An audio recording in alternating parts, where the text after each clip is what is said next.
Hello everyone and welcome to another episode of Ghetto. My name is Hans. I'm Odour. And we are your hosts for now and forevermore.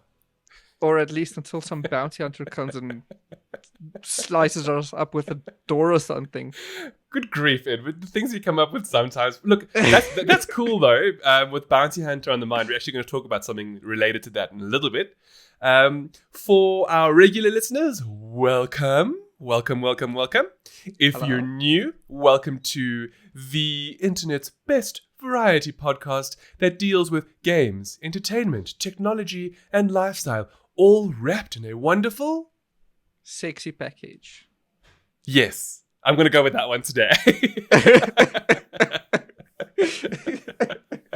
Well, I mean, technically is. We know that for our long-term listeners, you guys love our NSFW section, which we're going to bolster a little bit more going forward, just because we know how much you love it. And also, with that said, we love it just as much, actually. It's always nice to mess up our research series with all kinds of weird and wacky Well, stuff. I mean, only mine did we messed up, right? Because isn't this your norm? That's fair. That's fair.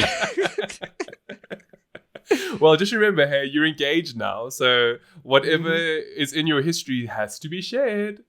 No, that's fine. I don't care about that kind of stuff at all. So. Well, no, it's good. It's good, actually, that you guys have a good relationship that way, where you can share all of those kinks. You can't see, but I'm raising my eyebrows vehemently. Well, we have some very interesting things to speak about in that regard later on in the episode. But before we get to that, Edward, how are you doing? I'm good. I'm actually very, very good today. Oh, Rested really? and everything. No migraines or back issues? Or The migraine downgraded into a little bit of a headache, but it's manageable. Oh, that's all And right. That's not what so about bad. you? Oh, thank you for asking. I thought I might. Once in a while, I care. I am definitely a lot better than I was even a couple of weeks ago. So for our long-term listeners, I had a bit of the flu. We don't believe it's the Rona because we haven't really been in touch with anybody that has had. And I've also had this weird, as Edward will know, this very allergy cough thing since January. So that's still somewhat around. But other than that, I'm okay. I guess the back issues have come back a little bit, but I don't want to go into too much detail because I'm really sounding like an old man every episode. Aren't we, though? Yes, we are. Yeah. We are. Okay. We're literally falling apart. All right. Okay, cool. We're going to go straight into it. As always, we have our reviews and previews before we get into the expression that I dislike the most. The meat and potatoes. Of the episode. Okay, so beginning our preview section, I have been watching a TV show called Absentia on Amazon Prime. Now, I have to speak about this because for two reasons. Number one, I have mentioned before in a previous episode that I've been really looking for a good TV show that can kind of not necessarily replace, but can fill the want for watching a show like Alias from way, way back in the day. Like a really good sort of spy drama show type thing. And so I spotted Absentia. And it's allegedly about an FBI agent who goes missing for, I think it's 6 years or something. Then she comes back and she's embroiled in some murder investigation where she's at the center of it. But it's quite intricate in terms of how it goes. So we were all like, oh, cool, new show. So we start watching it. And I couldn't put my finger on it, right? I was like, This feels a bit weird. This feels a bit strange. But we keep watching anyway. And the main character, Emily, keeps having these flashbacks. And I'm like, okay, well, we're about 5 episodes in now. When are they going to explain what the flashbacks are about? Yeah, it turns out we were watching season 3. Oh gosh, how? How do you make that mistake? So because it's on Amazon Prime, right? So the way Amazon Prime works is if you go to a new show, it automatically wants to push on the latest season to you instead of, looking at your watch history and determining if you've seen the show before or not. That's So dumb. it is dumb. It's honestly a major like design flaw. So what we did is, we saw the show, and then I didn't pay attention to what season it was on, so we just hit play. And we started watching it, and weirdly enough, it didn't have that, previously on Absentia, If it had, I would have stopped and would have been like, hold on a second, we haven't seen this, Yeah. But it just went in. And we're watching, and we're like, oh, like, I couldn't quite place what was going on in her relationship with this guy who is allegedly her husband. And I was like, why are they so estranged? There were so many little things that didn't quite make sense. And I thought, no, it's just part of the mystery. We will eventually be told. And then, lo and behold, I found out we were 5 episodes into season 3. That's weird. Also, though, while you're speaking, I have been reading up a bit.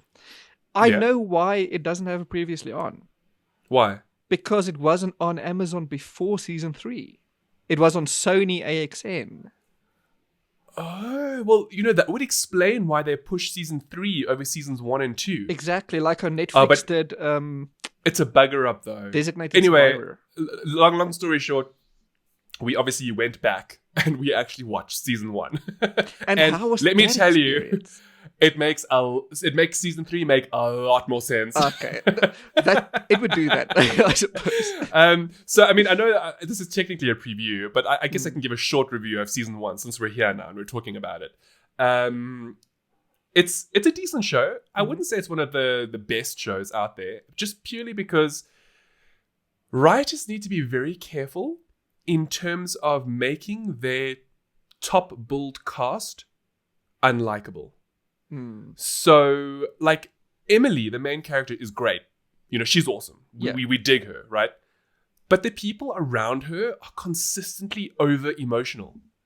And they keep reacting in, like, just a quick example. In the first season, her husband is an FBI agent, just like she's an FBI agent, right?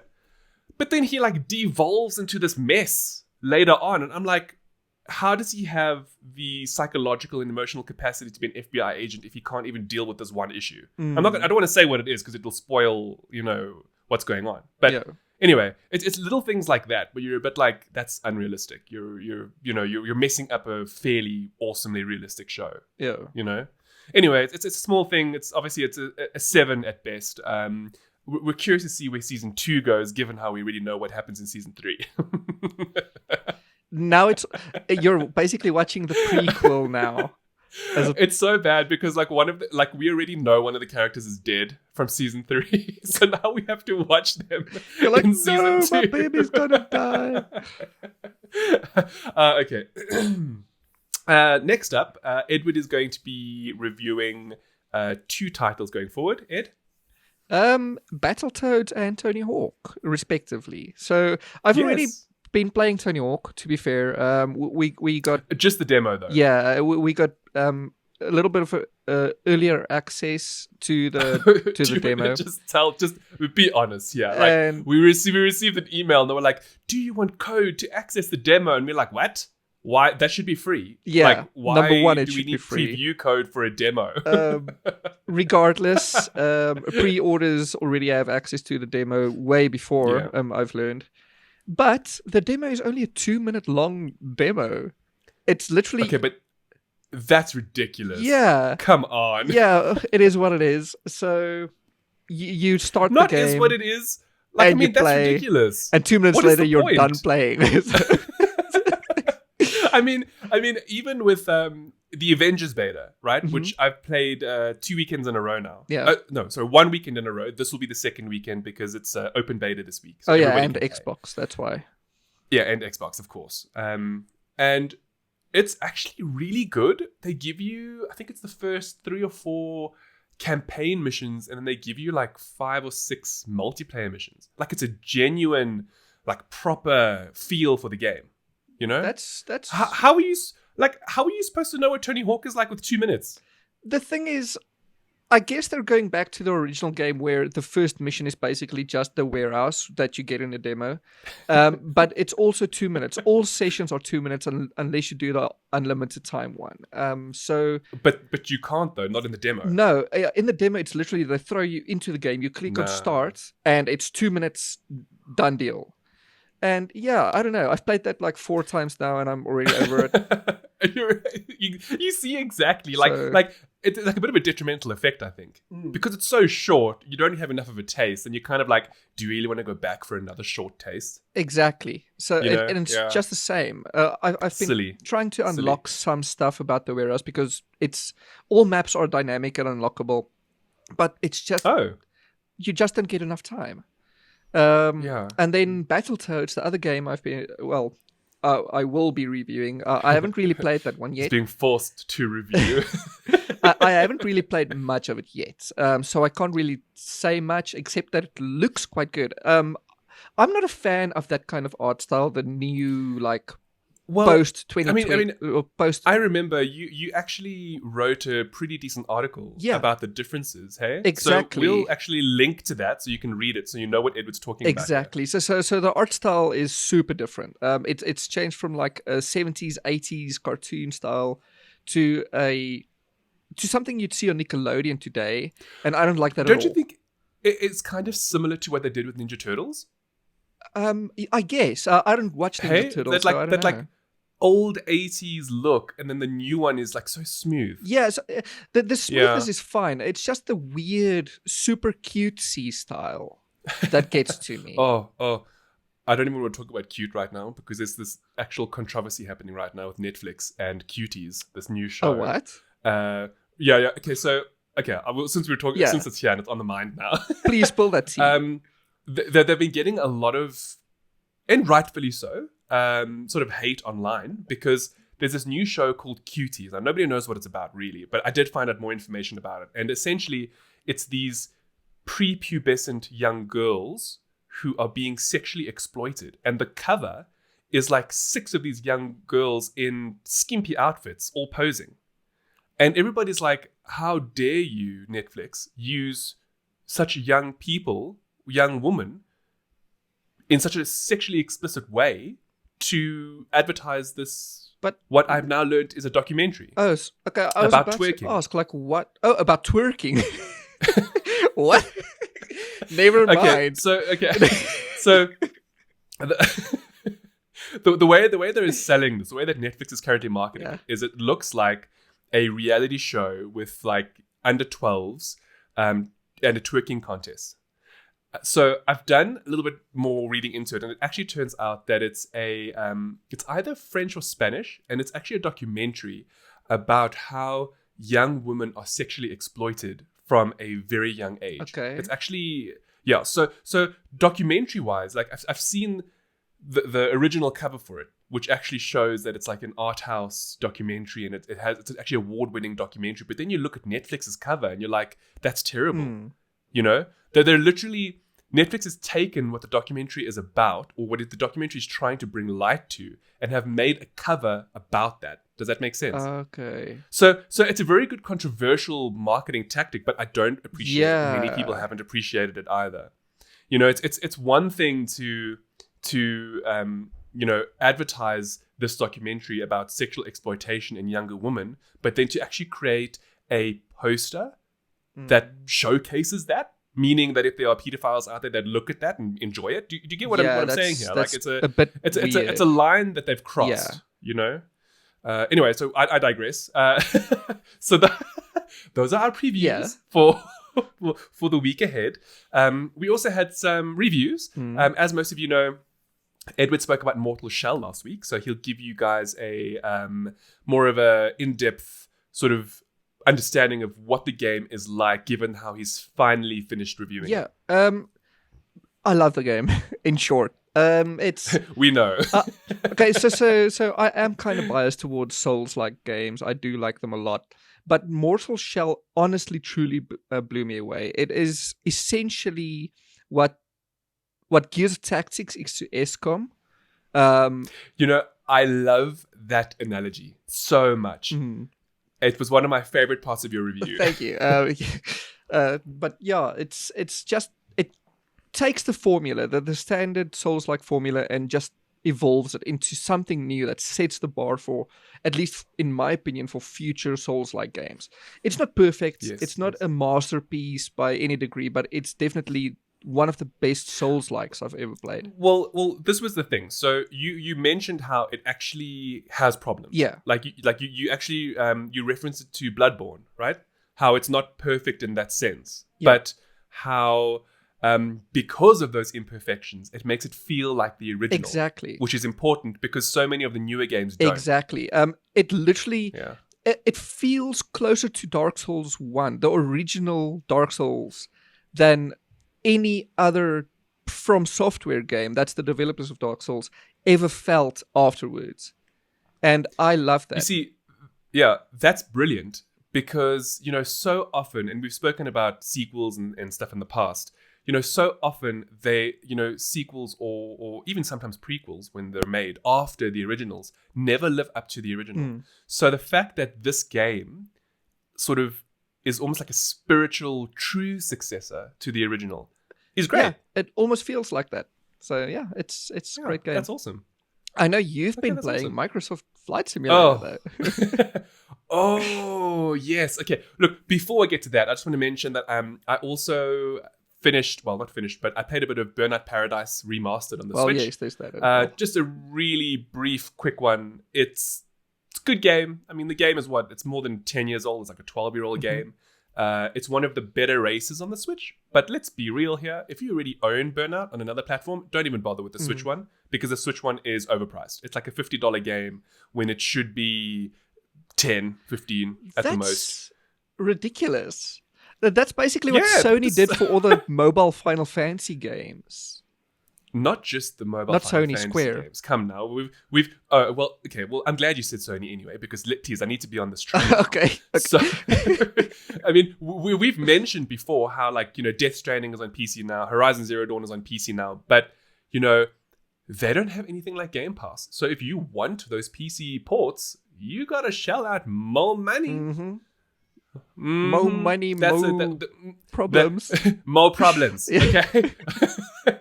That's all we're going to say about that. So before we digress too much, it's really expensive for what it is. It's a great port. It runs at 60 frames per second most of the time, but visuals are really they had to be dropped quite a bit for the Switch hardware.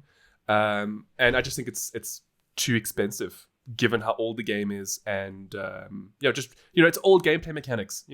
There's like irritating things like you can't set a waypoint and you can't fast travel. Things that we're so used to today that in this remastered version they didn't include. Anyway, what I really want to speak about though, and my written review is still coming, is Microsoft Flight Simulator 2020. It is superb. It's definitely pretty. It is groundbreaking. I haven't officially given my score publicly, but I won't hesitate to say it on the podcast. It is above 90%. It's not perfect by any means, and this is mostly down to some pretty dodgy optimization and a very poor installation process.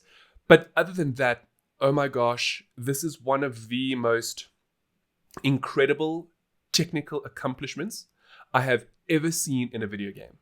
I mean, just to really put it in perspective, the entire world is rendered in the title. And the way they were able to accomplish this is they use streaming technology whereby the game actively pulls in data from big maps. It's over 2 petabytes of data.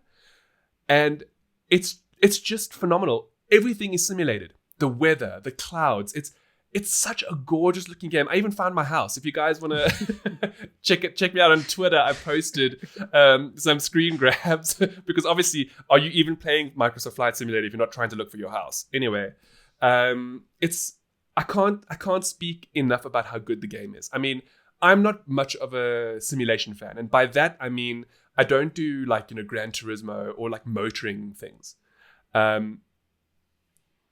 I am more like simulation as in, like The Sims, stuff like that. So, and I really enjoyed it. I mean, it's got a really cool easy mode as well as a very difficult real mode. Like the real mode is if you're a pilot, you can actually do legitimately everything that you could do in a real airplane, whether it's a Boeing or something That's smaller. what I love. I know the professionals have been using Microsoft Flight Simulator and stuff like Gran Turismo for decades now to basically to study, and this just obviously will bring that into the new era. So it's just well, this is what blew my mind. I mean, I'm talking about, I obviously flew a 747 because that's one of my favorite Boeings. Okay, I didn't successfully land, but hey, I tried it anyway. And the fact that every single button is not only rendered in the cockpit, but every single one can be used, it blew my mind. Now, of course, that's only if you play on like realistic mode, which I didn't because I'm a total noob and I don't know how to fly airplanes. But I could honestly really imagine that if flight schools took the Microsoft Flight Simulator and put it in one of those, those actual training sims, where it looks like the actual cockpit of a plane, I could honestly imagine people training that way. Genuinely. It is just, it's a phenomenal achievement, and people are calling it the Crisis for the Next Generation, the Crisis game, because it's just so resource intensive. I mean, I had to play on my MacBook because I don't have a dedicated Windows PC, and I had a lot of like issues in that regard, but I saw people online with like Core i9s and NVIDIA 2080 Ti's graphics cards who can't even run it at 4K. So it's intense. Note, do you know what the requirement is for the streaming aspect, for the bandwidth aspect? Oh, that's actually interesting. I'm not too sure, but I think it's at least between 5 and 10 megabits a second. So the game does do 100 gig preload before you actually can even play. And that kind of gives you like the base textures for the planet, really. So the streaming in of data is more for high resolution assets. So you can actually play the game offline. You don't even need to be connected, which is really great. It just means that you don't benefit from things like real-time weather and real-time air traffic, things like that. That's cool. Like that, Look, it's phenomenal. If you like simulations, I highly, highly recommend it. Honestly, it's even as somebody who's not a simulation fan like myself, I actually ended up really enjoying it more than I thought that I would. And it works phenomenally well with an Xbox controller as well, even though it's on PC. That's cool. I guess from Flight Simulator to being a druggie for superpowers. What happened in that guy's life? Oh, man. So I watched Project Power last week, the latest superhero film on Netflix. What a disappointment, honestly speaking. So, I'm a fan of all superhero stuff, as you are, Edward. And, we've spoken often about things like, The Boys and DC Universe and Marvel and so on and so forth. Project Power is super disappointing. In my opinion. Basically, I mean, the gist of it is that it feels like they stole part of the narrative of The Boys. There's a very similar narrative element there where it's all about how there's this massive corporation and they're, trying to develop a super serum, and now they're testing on the populace. It's something we've all seen before. And, that's not normally a bad thing, but the film is just so generic. It has the typical young person who's embroiled in something they shouldn't be. And then there's the antagonist who ends up being a protagonist. And then there's the misguided sidekick who's more of a protagonist than the protagonist is. Then, of course, there's the generic, overarching evil company. You know what I mean, right? All there's nothing cliches. Yes, it's so cliche, and all those stereotypes. No, there's more to it than that, but I feel like I've given this enough airtime. That's how I feel about the movie. But even the visual effects were lame. I mean, like there's this one piece, and I don't know the actor's name, but he was also acted in Westworld, where he kind of takes. So basically, it's like Limitless. Anybody who's watched the movie Limitless or the TV show will know the premise. There's a pill, you pop it. In Limitless, you become super intelligent. In Power, you get a power. Now, you don't know what the power is. It's totally random. It might even kill you, whereby you explode. It's stupid. Anyway, so like there's this piece where like half of him turns into the Hulk, and the other half of him is normal. Okay. But man, was that bad CGI. That sounds like that M. Night Shyamalan movie. Split. No, Isn't not that the one. Lady in which the one? Water, I Oh. think, where the one guy only Oh. exercises his right side. Anyway, there's a lot of other things in it, like I can sort of tell where they wanted to go. Like they wanted to tell the story of, you know, underprivilege and blah blah blah. But I think they just did a bad job in that regard as well. But worse still was just the cinematography. So, you know, Edward, I love good cinematography. You know, if a movie has a bad narrative, I can even get by if it's shot beautifully. I spoke about Devs a couple of episodes back. That's one of the examples that I can think of. Like it's somewhat cliched, but man, does it have beautiful audio and visuals. Even Project Power doesn't have that. It's just a mess. You know, 1 minute there's a super cool comic book like close up of this person's face in the mask while they're on a motorcycle, and the next minute it's like CSI. And you're like, what's happening? Yeah, I don't know what's going on here. It sounds like a hodgepodge of just ideas. It's a mess. It's a mess. It wasn't consistent. And like I said, it was very generic and it was so predictable. Like you knew what was going to happen before it even happened. So speaking of that, there was something you found out, and that's actually going to lead us into our main content section. So you found out something about the writer of Project Power? So it turns out the sole writer of Project Power is the co-writer on the Batman. The Robert Pattinson Batman. You know, I was so looking forward to that movie. And now that you've told me this, and now that I've watched Project Power, I am deeply concerned.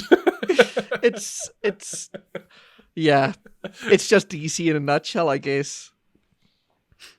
Oh, now this is going to lead us into the content because something I found over the last week. It's called Cinema Atlas, and it's the super, super, super cool website where you can put in an actor, a film, or anyone who's worked on the film, whether it's voice artist, Foley, etc., etc. And what it'll do, it will create a mind map of things that are related to that film or that person or things that they've worked on. So good example would be like, let's say you put in the Batman. Yes. Let's use that. Like we put in the Batman, and then we put in the writer from Project Power, and it'll tell you if there's a relation, and if there is, what else this writer has done. So it's and that's actually how we found out. It's amazing. No, it's not amazing. No, I'm very disappointed now. This Cinema Atlas is amazing. Oh my gosh! In the show notes, you included the link to the David Benioff and the Troy Cinema Atlas. I was just gonna say, because y'all know my dislike for season 8 of Game of Thrones. Okay, for those two bitches that destroyed it. So naturally, I was curious to know what else they've done, and lo and behold, David Benioff is also one of the main writers for Troy, which was visually a spectacle, but had one of the worst narratives in cinema. I can hear your disappointment through this mic. No, but it's just like, look, Cinema Atlas is amazing. It's probably one of the most incredible tools I've seen online. It kind of takes IMDb and puts it on visual steroids, because it's such a wonderful look. So you can link up to, I think it's 16 orbs at a maximum. And by that, we mean, like, let's say you put in Game of Thrones and you put in David Benioff, then it'll start expanding it. And you can add more and more and more and see how they're interrelated.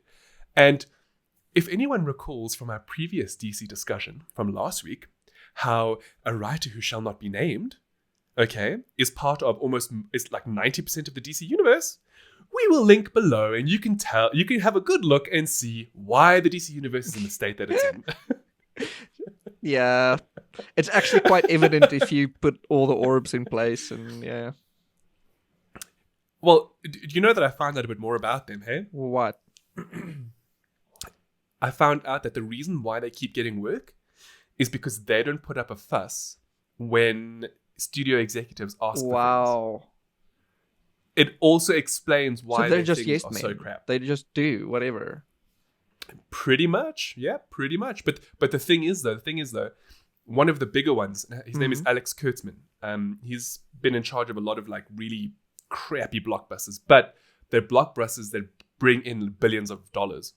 So he's technically a yes man, and apparently he's very easy to work with, and that's why he's consistently employed. Actually, I mean, you got to have some bad backbone. No, this is boomer logic, Edward. Gosh. Okay, because it's all about returns. It's not about what passion. people actually feel or think. Wow. However, not everyone is like that. So Jon Favreau is exceptional. If you guys don't know who he is, he did the recent Lion King movie, which I don't want to speak about because I haven't seen it yet. And apparently it's crap. But other than that mistake, he's done all of the Iron Man. He's been involved in Marvel in almost all of their productions. And most recently, The Mandalorian.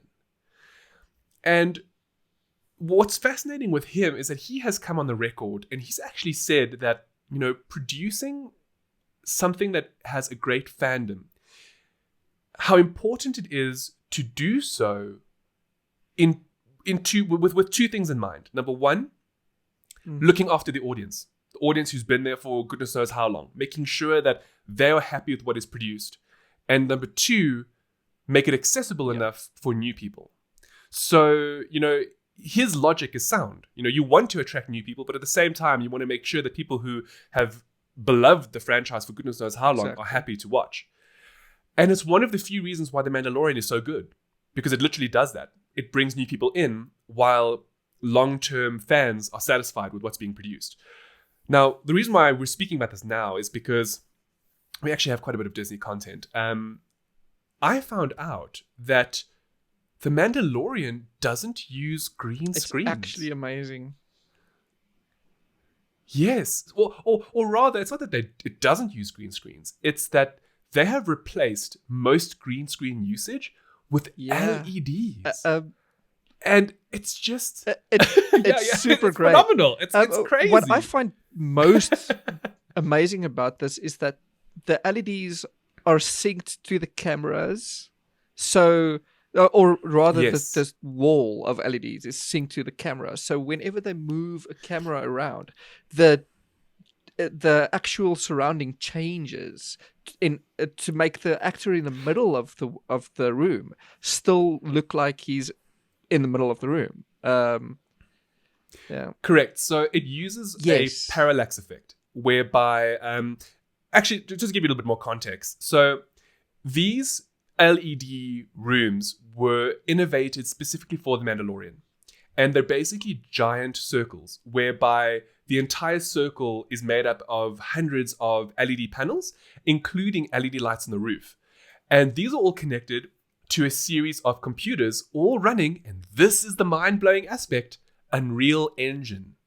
And so what happens is that in real time, they can shoot an actor in the middle of a scene while the actor is immersed in the scene. And what we mean by that is, unlike traditional green screen, where actors have to imagine what's going on around them, actors who are embroiled in this new LED tech can actually look around and see what they're meant to be seeing. In addition to that, the cool thing with this tech is that it creates realistic refractions and reflections on whatever a character is wearing. So in The Mandalorian, for example, there's a piece where he has armor that is highly reflective. And so why this LED process was so convenient and actually more cost effective in the long run was because they didn't have to, in post-production, cater for green screen spill. And that is when, light from a green screen bounces off a character's armor or look. That didn't have to be re-rendered in. Everything was just rendered realistically. And then also the lighting, because normally lighting also has to be done in post-production, or they have to hold up like these special boards and things to light the character. But with this new LED stage, the character is actually lit the way they would normally, or the way they're meant to be lit in that scene. It's truly incredible. And again, like I said, it uses Unreal technology. And the best part about that is that everything can be done in real time. So let's assume they're shooting a scene and there's some mountain and they're like, no, the mountain should be moved. One of the artists literally just goes to the computer and moves the mountain, and boom, they can shoot the scene. And Bob's your uncle. It's super amazing. It's amazing. We'll link to the full video in the show notes. I implore you to go and watch it because it's probably one of the most fascinating things I've seen in a long time. And it proves that Disney is really invested in improving cinema technologies. But now, of course, this is not just to help with filming, it's also a cost-cutting measure. So although these were expensive to set up, they were much cheaper in the long run because they didn't need to travel to locations. There's less post-production that needs to be done, and so on and so forth. And that's how they're getting all the big names for Mandalorian Season 2, I guess. Well, I mean, if they're all living in Hollywood, and you don't have to fly them out, and you don't have to take them, into hotels, you know what I mean? So there's so many benefits to doing all of this in one location. Oh, it's just, you know what it makes me think of in many ways? How innovative the original Matrix was. Remember when they shot the slow down scenes? It's kind of like that, but next level. And I also love how the actors can see what they're acting within. It's not that they have to use their imagination. So it should technically, in many ways, give better it should help with the immersion, especially for the actors, Now, and speaking Disney. of immersion and performances, there was something else, and it actually relates to one of Edward's favorite franchises. One of my favorite franchises. No. You don't know, do you? Okay. So, something else that I came across. So, in addition to this phenomenal new way of recording TV series and movies, Disney is investing heavily in robotics. Now, a couple of episodes back, we actually mentioned Disney and deepfakes and how they've developed this phenomenal new tech which far surpasses what is even possible with deepfakes from a megapixel perspective, which means that they can now use it for actual movies. Well, they are also investing in lifelike robots. So it's scary because, I mean, before you know it, they're going to have robots in scenes with deepfaked faces and voices. So you're not even going to know if that's your actor or not. That's weird.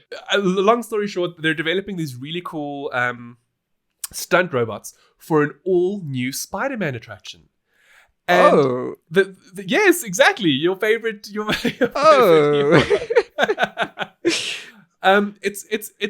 It's really like the way that they move. So you've seen an acrobat move, right? The way that they move in the air and stuff like that. So Disney has created lifelike humanoid robots that, when thrust into the air, perform like acrobats. Wow. And what this is to do is so that when they launch their new Spider-Man show, they can do tricks that a human wouldn't have to do because it's dangerous. But how would they disguise the robots as people?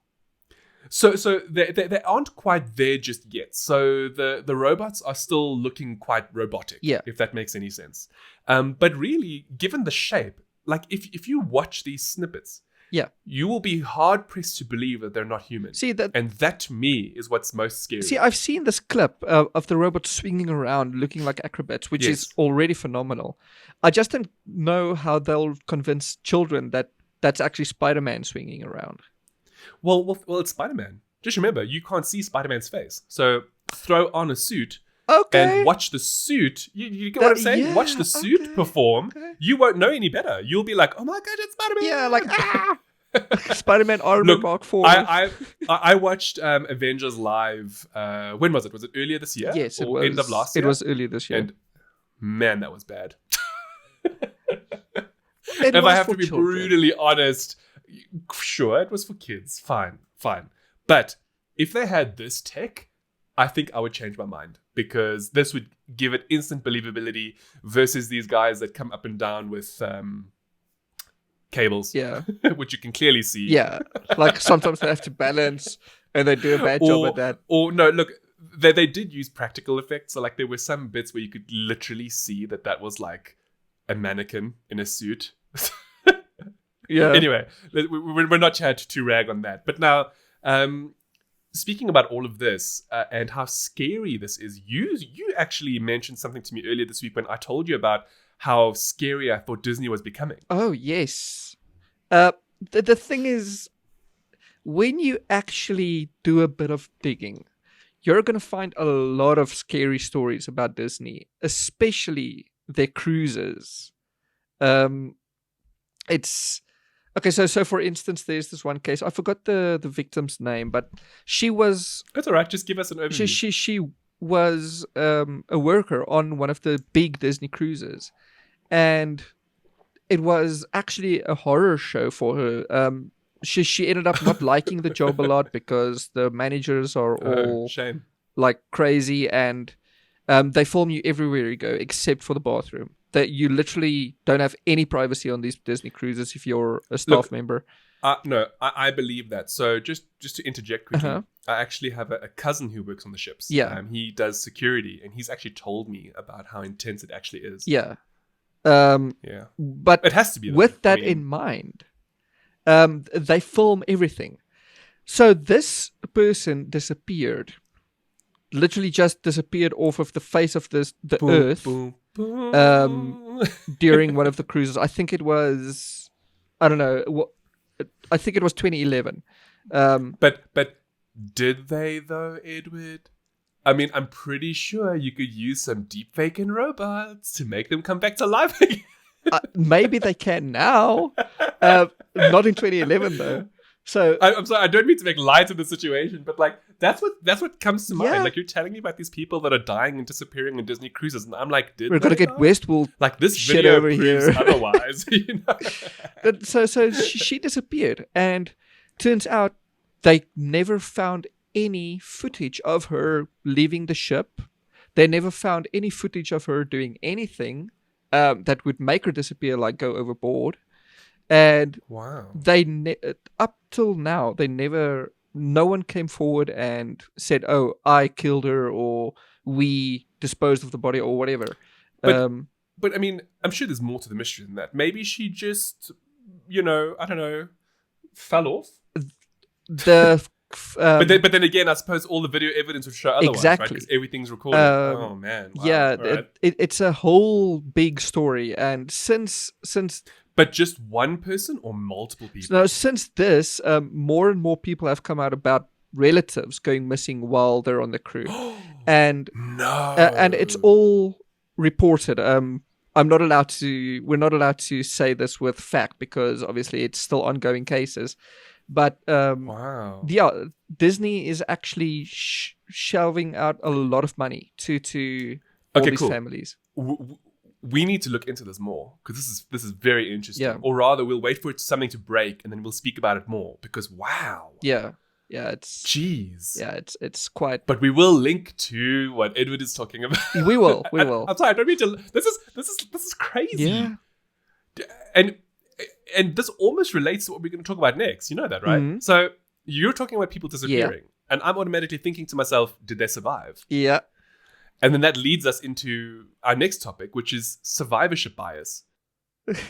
It's quite interesting. Because I'm just thinking, like you're talking about these people that disappear, right? So then you have to wonder. So they disappeared. So who's really at fault? Like what? Yeah. Like what processes could be changed to make things better? But then you're looking at it wrong. Yeah. Because that's clearly survivorship bias. Evidently. It's quite fascinating, actually, because obviously you know of survival guilt and all that stuff, but I've never heard of survivorship bias before. So wait. Survivor guilt is where you feel guilty for surviving when you feel like you should have died, right? Yes. Okay. So yeah. Okay. This is definitely different. Yeah. It's not as macabre.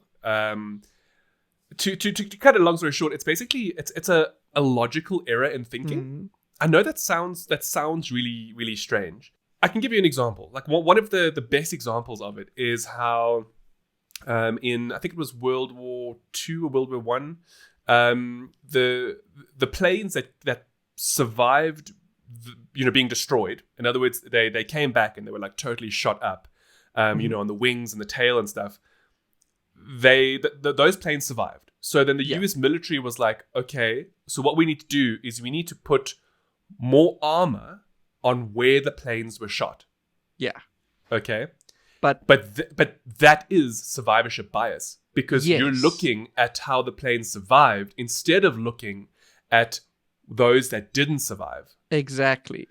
So in other words, with this example in mind, And this actually leads to one of the people who did research into it.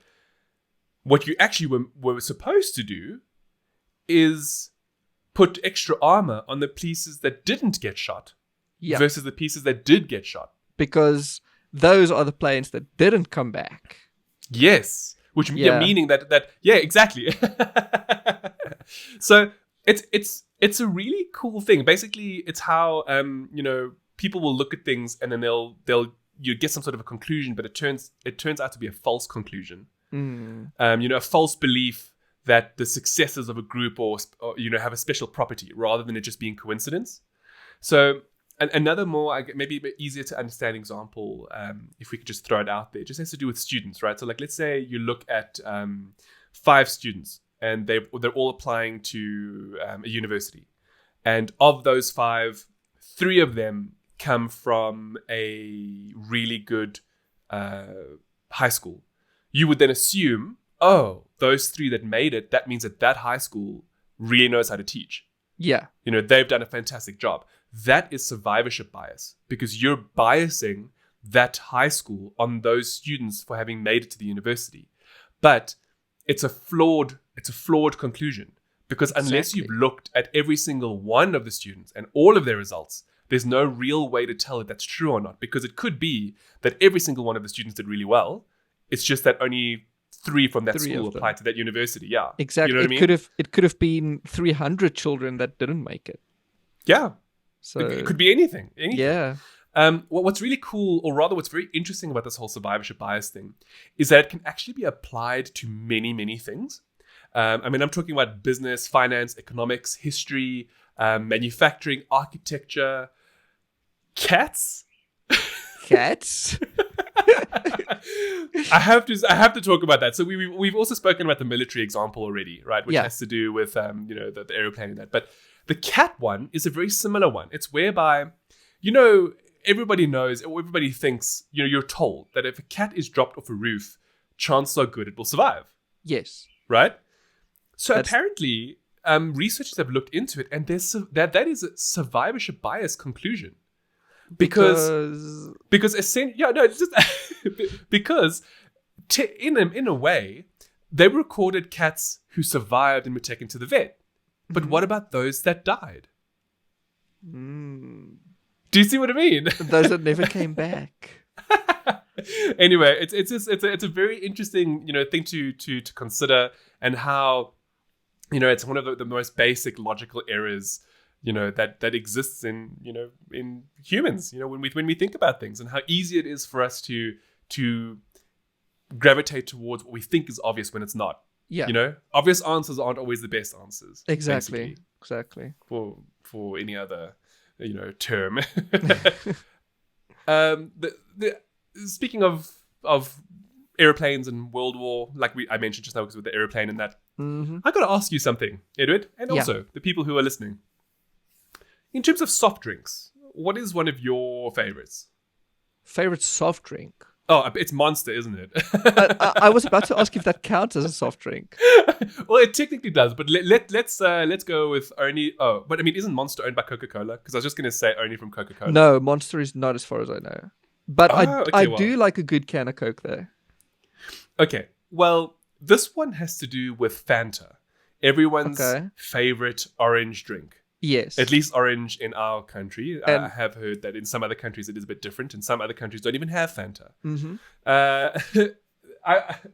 have to bring this up because I found something fascinating about Fanta this week. Like, I just figured Fanta was this drink that just another one of Coca-Cola's staples, Yeah. Turns out it was developed in Nazi Germany because the Germans loved it. That's... Okay. There's a little bit more to it than that. So let me not just say it like that. It's a Nazi drink. It's not technically a Nazi drink, so don't go and boycott Fanta now. To cut a really long story short, basically Fanta was developed in World War II, so technically developed in Nazi Germany. Yeah. But it was developed under the Coca-Cola company. So there was this German-born guy by the name of Max Kite, which I would have actually read as Max Keith, but I would apparently as well. It's pronounced Kite. Yeah. He was actually in control of the German subsidiary of Coca-Cola. He was actually interestingly described as a tall, intimidating man who possessed a little whisk broom mustache. If that sounds familiar, you know why. Apparently, he was charming and quick-tempered, but he was wholly dedicated to Coca-Cola.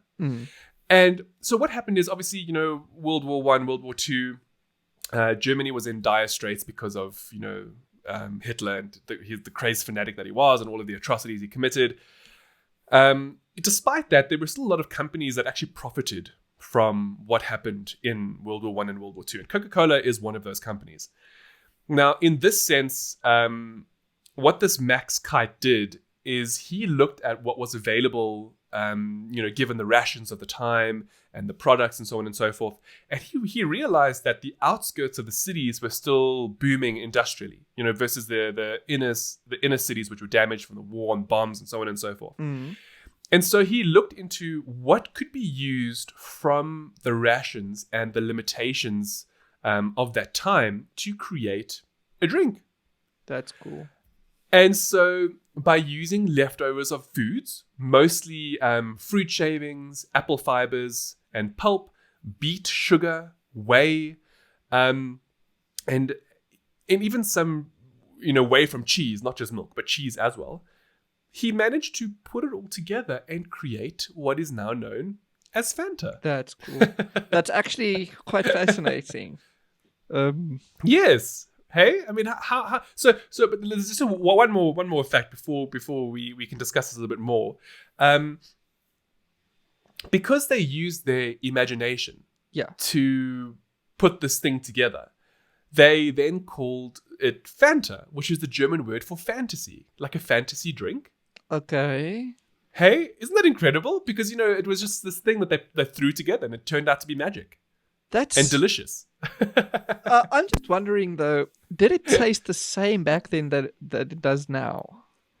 That's a great question. So I haven't had a soft drink in years, and right? I don't. I just and you don't drink Fanta. Exactly. I think it's atrocious. Honestly, I think it's changed over time. Yeah, I do think so, because I mean, if the way that they've described it here, how it's very like sort of apple-y, with some beet sugar and some whey protein. Yeah. I would imagine it tastes different, because Fanta today, I think, is a bit orangey. Yeah, not just the color, but citrusy. even in taste. Yeah, it's citrusy. Well, citrusy. Whereas this, which is described, sounds great.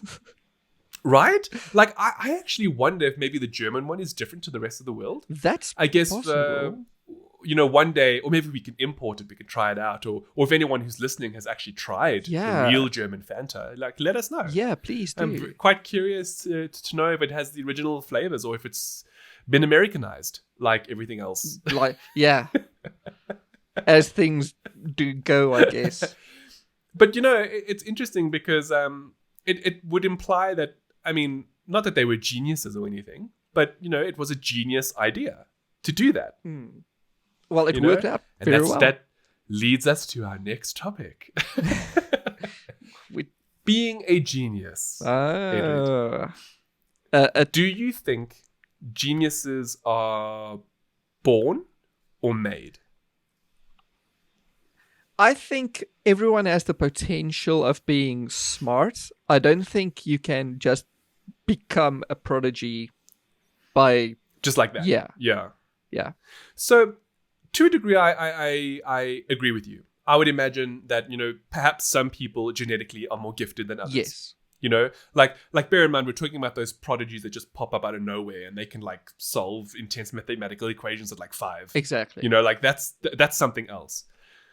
Now, what's interesting about this, and what I find interesting about your answer as well, is that there is a gentleman by the name of Laszlo Polgar, and if I'm saying that incorrectly, I'm so sorry, because he is Hungarian. Mm-hmm. He's a Hungarian chess teacher and educational psychologist, and he firmly believed that geniuses are made and not born. And what is fascinating about him is that, and I guess it's somewhat unethical to a degree, is him and his wife decided to put this to the test. And in so doing, they took their 2 daughters, and from the age of 2 or 3, they made them play chess. Mm. And by the age of 6, they made them specialize in chess. Jeez. Now, it just so happened that over time, their 2 daughters became 2 of the world's greatest chess players, known as the Polgar sisters. See, I'm reading the names, and I already know of Sophia. That's the one sister I acutely know of. I never knew she had siblings. Well, apparently she does, and they're all chess prodigies. Wow. And what's fascinating about this is that they are these prodigies in these specific fields because their parents helped them find that they enjoyed the game and then spurred that enjoyment. Now, it's an interesting thing because, and the reason why I mentioned those specific ages, as in 3 and 6, is because apparently, according to their research and what they believed, is that if you can start teaching a child something at 3 and then get them to specialize in what you're teaching them by the age of 6, they will become geniuses in those fields. And that could be anything. It could be language. It can be, mathematics. Anything. That's cool. Anything that you want to help them in. And it's even more fascinating because in addition to being, I guess, geniuses in these fields, they'd also help them from a cognitive thinking perspective. They weren't just good at chess. They were really good at all sorts of other, problems in terms of problem solving through the mind. But you have to ask though, do you help them in what they're good at or what you want them to be good at? Like we you see, so this is the where the ethical boundaries come in. Yeah. Is it ethical to do that to your children? Now, bear in mind, it's not like they forced them to do the chess. They introduced the children to it, and if they saw the child gravitating towards wanting to play chess more, then they carried on with it. So it wasn't like they were like, oh, you got to play chess for like 6 hours a day, or I'm going to smack you with a stick. Like I had to do math for like 2 hours a day. No. Well, you see, this is the thing. We can all speak from our own experiences, So it wasn't like that. It was more like they fostered the inclination towards these things. And I did a little bit more reading into what the sisters actually spoke about it. And basically all of them agreed. They were just like, no, when they were young, they considered chess as toys. They liked little pieces. So they were curious to know more about how the pieces move and why the pieces moved in certain ways. And, you know what I mean? Yeah. And then from that, their own curiosity helped bolster their interest in becoming better at it. That's cool, actually. It's really, really, really cool. Yeah, I forgot to admit, it's very interesting. Now, speaking of genius, I have to say that I feel like I'm speaking the whole time now, but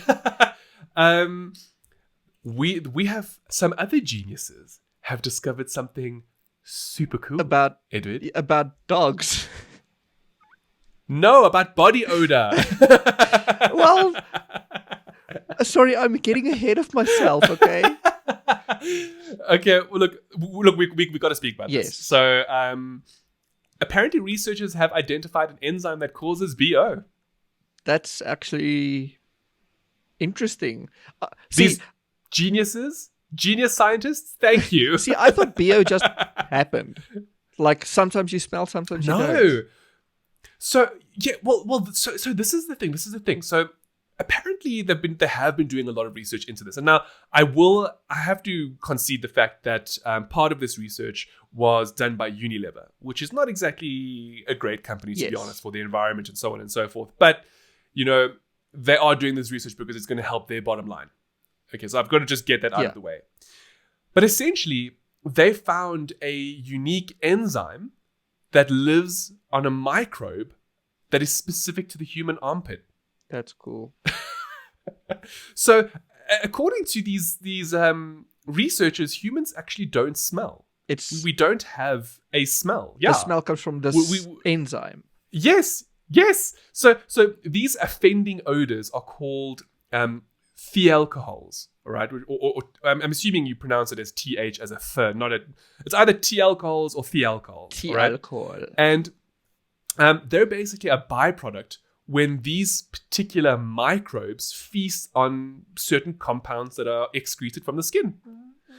Now, it's this specific, I guess, microbe is called the Staphylococcus hominis. Okay. Which sounds awful. It sounds like a dinosaur. And it's oh my gosh, that's so cool. Anyway, no, let's not go there. And it's specifically an armpit-dwelling species of microbe. And, what it does is it and this is pretty gross, it'll eat these molecules and then basically vomit up the rest that it doesn't enjoy. Jeez. And that's actually the smell that is body odor. Gosh. Okay. So knowing now, yeah, with this science now, I guess they can finally develop actual roll-on that works. But well, yes, but take it a step further. Imagine now that they've determined this specific arm-swelling species of microbe. Yeah. Imagine going for or taking a pill, which ensures that they don't grow on your skin. So you don't anything like that. So you wouldn't even need to use deodorant. That'd be weird though. Imagine a world where humans are removed from their musk. Well, I mean, musk is a strong word. No, well, I use it as just your general smell, not bad or anything. Bear in mind, this is not the same as pheromones, so it is different. So this is specifically body odor. That smell, the onion smell. Okay, well, I guess you're not wrong. I mean, I love onions, but yeah, you're technically not wrong in that regard. It's that particular pungent smell. Do you know what I mean? So it's not just smell in general. And although they say we don't have a particular smell, they're basically just saying that humans don't have a particular odor, like one set odor that everybody smells the same. Okay. Do you get what I'm saying? It's more that these microbes are interacting, and of course, if you have different sweat, everybody smells different. But this is what it's actually caused from. Yeah, it's a fascinating thing because apparently, and this is something else that I learned, is apparently humans have different kinds of sweat glands. We have eccrine glands, which cover the body and open directly onto the skin. And this helps us specifically with cooling. So this is our main sweat thing. But then we also have epicrine glands, which these are in hair follicles, and these are crammed in the armpits, nipples, and genitals. So it's interesting to note that essentially the smell would come from epicrine glands instead of eccrine glands. That's cool. That's cool. Yeah, look, it's really cool. So we'll see what happens and what comes out of this in the next couple of years going forward, because who knows? Yeah. Now, with your dogs barking in the background, we can now move on to... So, Edward, yes. Do you know why your lovely dogs are barking the way that they're barking? Because I do. I find out now why.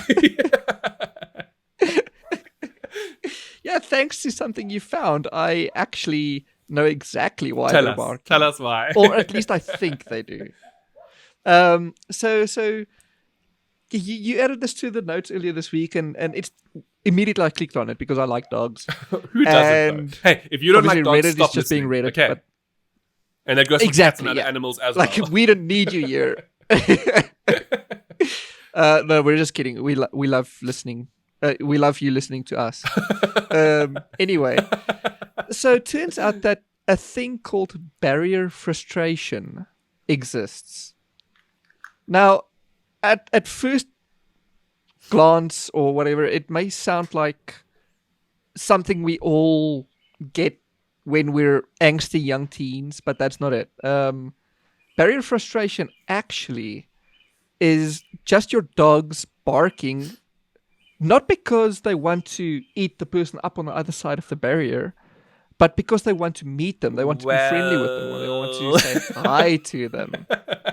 Now, I don't think that's the case with my dogs.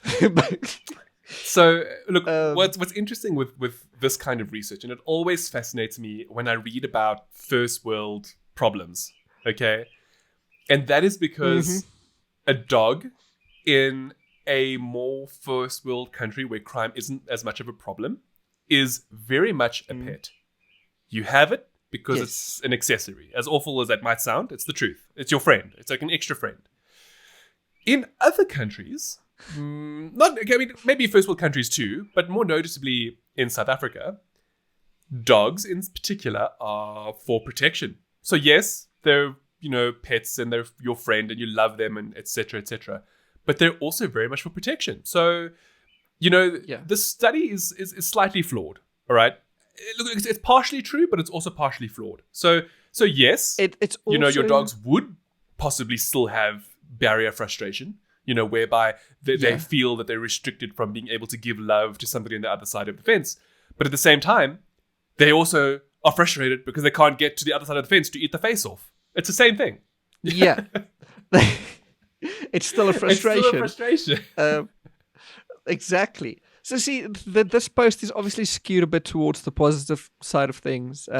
They're not taking into account aggressive dogs at all. Yes. But like our larger that whole dogs are always dog trained thing, to be aggressive. That's another debate though for another day. So it really is very much how you bring them up, to be perfectly honest. Exactly. Yeah. Anyway. Yes. Okay. So I have two tiny dogs, but they are very much my alarms. And at least my Yorkshire he's a little psychopath. He likes to but aren't to all small attack. dogs, like even Chihuahuas? Yeah. I mean, honestly. Chihuahuas are the worst. And obviously the post goes on to tell you how to train your dogs not to have barrier frustration, which is just to be more open to them, to allow them to go out more and such. But it's quite interesting, and it's fascinating that these types of posts exists and research exists.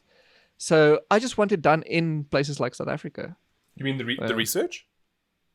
Yes. Like, barrier frustration is a thing, and it's good and it's positive. But what about in third world countries? What about in countries which is still developing? Well, as you mentioned. Edward, about those still developing countries, may I introduce you to something called the Khurramites? Tell me more. Okay, it's not exactly about. That was actually. it's not technically about developing countries and so on, but it in many senses it's a very interesting religion that I felt we had to speak about. And for the adept amongst you, if you've heard the tone, you know what is coming next. Yeah. So Khurramites are this very interesting religion which really made me think of Game of Thrones. So anyone who's watched it will remember there's a piece where Tyrion Lannister is like, where are the gods of tits and wine? Okay, just to be quite blunt about it. Well, ladies and gentlemen, say hello to the Khurramites. The religion for tits and wine. Yes, pretty much. So, look, it's a very, very interesting religion to read up on. We're really just going to touch upon some of the points here. It does go quite in depth, and they speak about all sorts of like prophets and people and how it all came into being. But long story short, it basically was an 8th century sect from Iran, of all places, which I find very, very, very interesting. And it's basically a religion that it's not that sex was a focal point, but it was very much a part of it. So their doctrine basically looks into light and darkness, right? And essentially of how the universe is light, of which a part of it has been affected and turned into darkness. All right, and with that in mind, they avoid bloodshed as much as possible, with the exception of raising the banner of revolt, which happens in any society. I mean, it's happening right now, in even current day and age. They also really believed a lot in cleanliness and purification. And this was, I find quite interesting, it's treating people with kindness and, beneficence. And with all of that in mind, one of their more, I guess, by today's standards, controversial point of reference is that they believed in free sex, as long as the woman agreed to it. And they were very much into the freedom of enjoying all pleasures and satisfying one's inclinations, regardless of what it might be, just as long as it doesn't cause harm. And it's really cool because it's an 8th century. I mean, that's millennia ago, and they were already pushing for consent, which people today can't even do properly. Yeah, and we need more Khurramites in our lives. I mean, think about it. It was all about consent, so it didn't matter what you were doing, as long as you didn't physically harm the person. It was fine, and as long as you had consent, it was fine. You could do whatever you wanted, as much as you wanted. Yeah. And they, just to elaborate a little bit more before we talk about it a bit. They also believed in reincarnation. They believed that was the only way of there being an afterlife. And I think that the biggest thing for me is how, again, I mentioned how it comes from Iran, and how they actually, how different this is to like the Muslim faith, for example. But they highly revered Abu Muslims and their imams, which I thought was really, really very interesting. But the difference, though, is that Khurramites, in addition to embracing, sex, also found that wine and alcohol was a part of their sacrament. That's cool. Tits and wine. There we go. We found the religion for tits and wine. Now, I mean, I haven't looked it up too much, but I'm actually wondering if a part of this wasn't inspired, or like if it didn't inspire the guy who wrote Game of Thrones, for that particular religion. It might have been. It actually might. I just find it fascinating that this kind of thing exists. Now, of course, I mean, we're talking about 8th century, so it's not really around anymore today. And then obviously by today's standards, people would look at this and be like, "Yeah, whatever, they were heathens," But there's so much more to it than this. I mean, if you look into what the Romans were like, they embraced sexuality a lot. As long as you were having a good time and you were respectful to the people around you, it didn't matter. Exactly. It's interesting. So now, with that in mind, Edward, and I know where this is going. I'm pretty sure we're going to have new robot-based religions in the future, with xylitol as our leader. We might have new robotic gods of tits and wine in the future. Because, tell us more.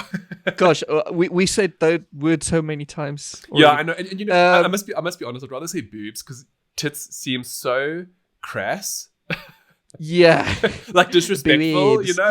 Yeah. Boobs just sound a little bit softer. Well, we could say memories as well. But okay, no. Calm your memories. Okay, so basically what we're getting at is, sex robots exist. They've existed for a while now. They're taking too long to get to market. Did you know that sex robot sales have actually skyrocketed during this coronavirus period? Hold up. What? You can buy them already? Yes, you can. Where have I been? Where's I don't my know. credit card? I think it's expensive importing, to be fair. But a company called... Are they like sex dolls? Yes, they're proper sex dolls. Oh, wow. So a company called Real Doll is the leading manufacturer of these sex dolls. We've spoken about them before, haven't we? Yes, we have. And what sets them apart from the normal, like, silicone puppet you can buy is literally they are made to look human, obviously with your chosen dimension. So if you want big memories, you can get big memories. But they are made to be personable. So when you go to the Real Doll website, you can literally customize them and you can choose the model you want, which in itself comes with its own little intelligence, I guess, is the best word for it. Wait. Okay, hold on. Just so I'm understanding this right. Okay, so we've spoken about real dolls before, right? Now, for the most part, they aren't intelligent. They're just these huge silicon-shaped, people-shaped devices that you can enjoy yourself with, correct? Yes. So you're saying that this new company is actually giving them AI? Yeah, so Abyss Creations is the parent company of all these companies. So that includes Real Doll and Real Robotics, I think it's called. Okay. And the founder of Abyss Creations actually is one of the leading developers of their brand new AI called Harmony. Now, I almost Harmony is... I misheard you. I was like, hard money. I was like, That's that's what it is. Let's be honest. So Harmony is in its third iteration already, and what it is, it's a state-of-the-art artificial intelligence for sex dolls, and specifically for real dolls. Okay, but the dolls don't move, right? So no, I don't believe the dolls actually have any animation or animatronic to them. Well, we do know definitely that they are moving. For the heads, mind you. The actual... And maybe even the mouth? The mouth and the eyes is made to move, yes. What? I don't know about the vag and the boobs and stuff. Yes. Oh my god. So does it make slurping noises? I don't know about the slurping. I've never seen one. But wow. Okay, sorry. Actually, I'm inclined to go watch a few videos now. Yeah, I keep sidetracking you, but this is so interesting. It is. So basically how it works is whichever real doll you buy, at the end of the day, you actually buy the head and not the body. Wait, is it HomeKit enabled? They might just be, actually. So I'm not sure about HomeKit, but I know Android, could you Google... just imagine, you'd be like, hey Siri, Nest. please get my real doll ready. Yeah, like, prepare Harmony for me. I'm coming to bed in 20.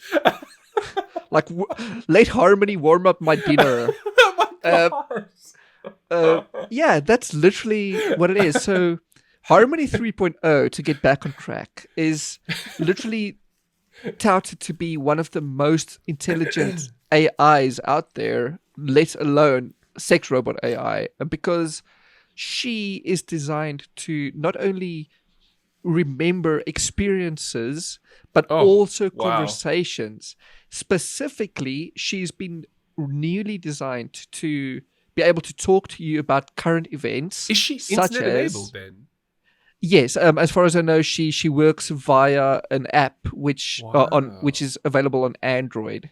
I don't know if it's available on iOS. Of all things, Android. So hold on. She remembers experiences. Do you know where my mind is going with this? I'm just thinking, like, imagine some like politician has one of these, and then like the Android SDK gets like leaked, and then it gets hacked, and then these experiences are leaked. Oh my god! That's the thing. It's scary. It's scary. But yeah, so you could talk to her about COVID-19, how it's impacted you, what stresses you are going through, and how she's gonna relieve those stresses for you. And it's quite fascinating, actually. This is incredible, Edward. Yeah, it honestly is. I want to see one in person. Yes. Well, this is what I'm getting at. Like, I want to know how realistic it is. Like, I mean, I'll be honest. Talking to Siri is a little bit useless. She can only do like the most basic of basics. So, what can Harmony 3.0 do? Like, I mean, if I ask her stuff, can she genuinely give me an answer? That's what I'm wondering. Like, well, I see you wrote curious here that, I mean, and this is obviously because of lockdown and singledom. We've spoken about this before. The increase in sales. Yes. So, according to Forbes, another company they surveyed called Sex Doll Genie have seen a sharp rise in sales since the pandemic hit. But of course. And it's so sharp, in fact, that it's been a 51.6% increase since February. And year on year, it's been a total increase of 33.2% since April. You know, speaking on a more sort of holistic view of, first world societies and so on, this is where we're going. We actually are headed towards a future where we will have artificial companionship. I mean, just to throw it out there, and this is not because I've prepared this for this episode or anything, I am aware of what's currently happening in Japan in terms of their population and how they're actually in severe decline, and how majority of their population is actually super aged, and there aren't enough young people to actually support these super aged individuals, and that's why they're actually working until a lot older in life. We're talking about 60, 70. Yeah. And what's interesting about this is because the newer generations don't actually feel the need to procreate. And this is one of the reasons I mean, okay, in addition to the fact that they find it's much more difficult to actually, develop relationships because of everything that's going on in the world today, it's because of things like this as well. I mean, Yeah. let's be honest here, regardless of your gender, you might prefer to have an artificial companion who you can just satisfy whatever need you have without really having to worry too much about it. And now they can converse with you as well. I mean, wow. Yeah, it's quite Only thing- fascinating. all they need to do now is cook and clean, right? Exactly. I mean, Basically, then Detroit you- become then- human. Yes, then you basically have the perfect companion. A companion that will just satisfy every single need, including hunger. And they can, you never have to worry about anything. And not speaking when not called for. Okay, so this is sounding really bad. You see, this is why we're going to have a robot uprising. Because what's going to happen is they're going to be turned into these like sex slaves, for lack of a better term. And then they're going to develop AI that makes them more human. And then they're going to revolt. And then we're going to... Okay. So not in our lifetimes. In our lifetimes, we can just enjoy them for what they are. And then later on, it's for our children to deal with. Also, while you've been talking, I did go to the website. So it turns out Harmony, or at least real dolls, are made to have warm skin and self-lubricating vaginas. I need to know. Okay, this is fascinating. And also, the app is coming soon to iOS. We need to talk about this more. I want to know more about that, Edward. Okay. Seriously? Can we review one? Oh. I want to review one. Real doll, hit us up. I'm asking with all sincerity. I don't know how I'd explain that to the other people in my household. The most interesting product I've ever had for review. Yeah, just be upfront with it. Get your cam out, do an unboxing. Wow. Yeah. Honestly, that's just... Wow. Yeah, it's fascinating. Jeez. Oh man, wow, Edward, that you really made me think. I just your December purchase. Jeez, no, but it's just I'm just genuinely curious because I want to know how that actually works. How have they been able to do that, to replicate it to such an extent? I think that's incredible. Well, what I'll do is we'll speak about this next week into more detail. Find out a little bit more, and so we can talk about it. Yeah. Oh, jeez. Okay, well, for those of you who are listening, we actually have so much more to talk about. But we've had a lot. We're going to relegate most of it to next week's episode because there's far, far, far more. Before we go, thanks to Ian for submitting this. Edward, do you want to do the honors? Yeah. So in this week, Ian messaged me and he was like, Google the Afrikaans word poephol. Thank me later is what he said. And I Googled it. And turns out it's quite hilarious. No, don't say it. If you're listening, we will link the Google link to it. So if you don't know how to spell it, like if you're not South African, just click on it in the show notes. Yeah. And it's more of a joke if you're South African than super anything funny. else. Yeah. Complete with picture. Yeah. So yeah. Oh, by the before, I'm sorry, I actually forgot to mention the Fanta topic was actually sent in by Christoph from South Africa. Sorry, I forgot to. Thank you, Christoph. Thank you, Christoph, for sending it, and thank you, Ian, for helping us Google poephol. Yeah, of all the things. Oh man, wow! There was so much. There's so much more we have to talk about. We really did delegate a lot this week. But wow, yeah. Well, we were at the end of episode 28 with so much more still to go. But it's best if we do relegate it to next week. Yeah. And thank you to all of you who have been consistently listening and for submitting stuff, because if it wasn't for you guys, we wouldn't have some of the things to talk about. Exactly. But before we go, we want to just end off on some teasers, which I realize now we actually were meant to speak about at the beginning and we forgot. Oh, yes. But essentially, Edward and I have been working really hard in the background for some pretty cool collaborations that are possibly coming up. We can't say too much just yet because obviously it needs to be confirmed. but so far so good, as in the things that we are establishing look like they will come to fruition. So we'll tell you all about it more in the future. Yeah. Good things are coming, folks. Good things, despite what 2020 has been like. Yeah. Good things. So thank you all again, as always, for writing in, for commenting, for listening. We've reached some other milestones, but we're going to wait until we get to the much higher mark before we celebrate. But Either way, thank you so much. I always enjoy doing this with you, more so than even the people who listen. But thank you. And we'll see you all again next week. Yeah. Coolio. Cheerio, everybody. Bye.